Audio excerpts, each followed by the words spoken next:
De acordo com dados do Sistema Nacional de Informações de Defesa do Consumidor, no ranking das empresas que mais têm reclamações, as de telefonia ocupam do primeiro ao quarto lugar no Brasil. Os principais problemas são em relação a cobranças e também aos contratos.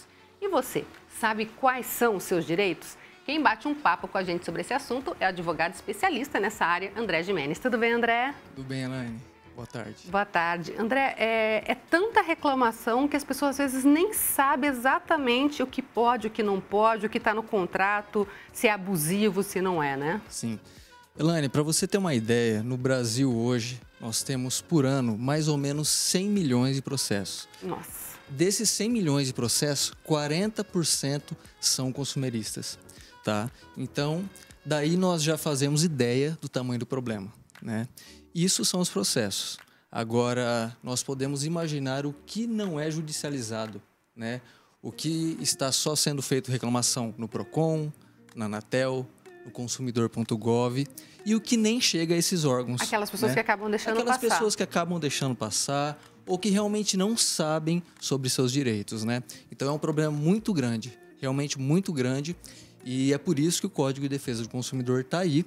E é por isso que nós temos que aplicá-lo e nós temos que informar os consumidores da necessidade de buscar os seus direitos. A gente percebe, por exemplo, que nos Estados Unidos as empresas respeitam mais as pessoas, os consumidores, porque qualquer coisinha eles vão para a justiça, né? Sim. Ou seja, tudo denuncia, não deixam passar nada. E aí parece que isso fez com que as empresas tivessem um respeito maior justamente com medo das multas, né?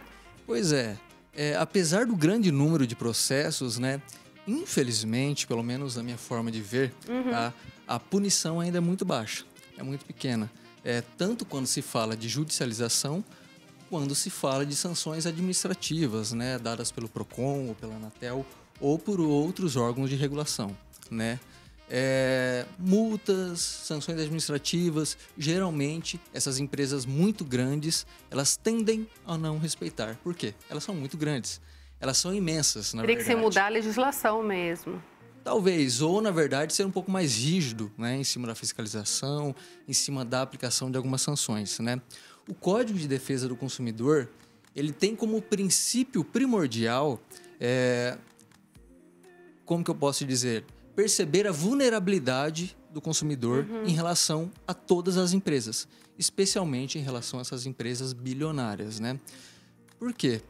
Como que eu ou você, né, podemos competir com uma grande empresa de telecomunicação, né? Tanto na hora de provar tecnicamente, né, o que aconteceu ali no nosso problema com a nossa internet ou com a nossa ligação pelo celular, quanto na hora de competir financeiramente, né? É por isso que existe o Código de Defesa do Consumidor hoje. Ele começa a partir daí, do reconhecimento da vulnerabilidade do consumidor em relação às empresas. E tem muita gente que acaba também não indo atrás, não denunciando, por achar que não vai dar em nada, né? Pois é, tem gente que acha que não vai dar em nada, mas sempre dá em alguma coisa, na verdade. Pelo menos um ressarcimento, Pelo né? menos um ressarcimento, tá? Em relação à cobrança indevida, por exemplo, o Código de Consumidor prevê que sempre que você realiza uma cobrança que você não deveria ter feito, você tem direito à restituição em dobro, por exemplo. Então, se você buscar, se você recorrer aos instrumentos que existem, né, você vai conseguir, seja com o Procon, seja com a Anatel, ou seja, judicializando, né, por meio de um processo. Você acredita que as pessoas precisam denunciar mais, precisam ir mais atrás dos direitos? Precisam. Com certeza. Eu acho que as pessoas têm que deixar, como você acabou de falar, esse deixa de lado, na verdade, né? Apesar de nós termos já um grande número de processos, né? O número de problemas ainda é muito maior, né? Eu trabalho com isso todos os dias e o tanto de pessoas que eu atendo todos os dias e o número de pessoas que, no final das contas, deixam para lá também é gigantesco, tá? Cobrou R$10 a mais aqui, R$5 a mais ali, R$20 a mais ali. Só que assim, eles fazem isso com milhões de pessoas, né? Milhões e milhões e milhões. E se você for buscar os seus direitos, você vai ter um ressarcimento, às vezes até moral. E não é nem pelo valor, né, André? É pela necessidade de que seja feita a justiça mesmo, Exatamente, né? de buscar os seus direitos, né? de impor que a empresa respeite as pessoas. É uma questão de respeito, né? A sociedade e a justiça, né? A gente percebe que telefonia tem muito isso, né?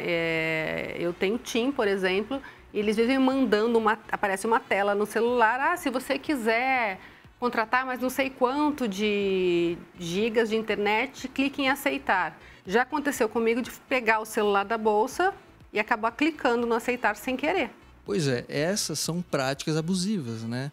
Que eles atuam de forma a te levar ao erro, né? Sem querer você aceita, sem querer você responde o SMS, ou você atende uma ligação e eles te pedem alguns dados, pedem confirmação de dados e no final das contas eles te vendem um produto, sem que você saiba que está comprando, ou você compra por erro mesmo, né? Imaginando que você está negando e está comprando. E às vezes até aqueles contratos que vem um monte de coisa que às vezes a pessoa nem consegue entender direito, né? Pois é. E o Código de Defesa do Consumidor, ele é bem claro, né? De que toda oferta, toda publicidade tem que ser clara, bem clara e expressa sobre o que eles estão vendendo, sobre qual é o preço, sobre quais as condições de compra e venda, da mesma forma como o aceite do consumidor também tem que ser bem claro e expresso, né? Eles não podem simplesmente deduzir que o consumidor está aceitando o produto ou o serviço deles. E da mesma forma os contratos. Os contratos devem ser claros. Sempre que um contrato for feito de forma a dificultar o entendimento do consumidor, o consumidor não tem obrigação nenhuma de cumprir com esse contrato, tá? Isso está previsto no Código de Defesa do Consumidor. Isso está previsto no Regulamento Geral dos Direitos do Consumidor de Telecomunicação da Anatel. E isso tem que ser respeitado. Infelizmente, muitas vezes não é. E é por isso que, como eu já disse, existem as instituições como o PROCON, como o consumidor.gov, que é uma ótima ferramenta, e o judiciário, né? E tem um aplicativo até para atender esse pessoal também, que ajuda as pessoas, de repente, pelo menos buscar informações, né? Sim, com certeza, tem sim. Nós temos hoje a Não Liguei, né? Na Não Liguei nós ajudamos os consumidores a buscar os seus direitos, a entender os seus direitos, né? E, se possível, também a buscar o judiciário para ter um ressarcimento e moral ou material mesmo, né? Por qualquer dívida que ele tenha pago a mais, né?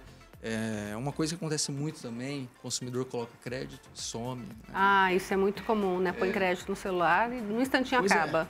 Ou acaba, às vezes desaparece mesmo, ou muitas vezes eles aplicam ali a cobrança de um serviço que não foi contratado. Geralmente é isso. Eles cobram um serviço que não foi contratado.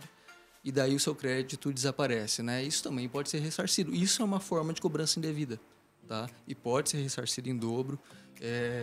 E sempre que um consumidor tiver esse tipo de problema, seja lá qual for o valor, tá? Pode ser 15, 20, 30, 100, 200, 300 reais. Ele deve procurar o PROCON, a Anatel ou um advogado. Direito dele, né? Direito dele. André, vamos repetir, então, nas redes sociais é para encontrar, né? No Instagram é @nãoliguei. @nãoliguei. Sem o tio. Sem o tio. Tem o site também? Isso, nãoliguei.com.br. Tá certo. Muito obrigada pela sua participação. Obrigado a você, viu? Elaine.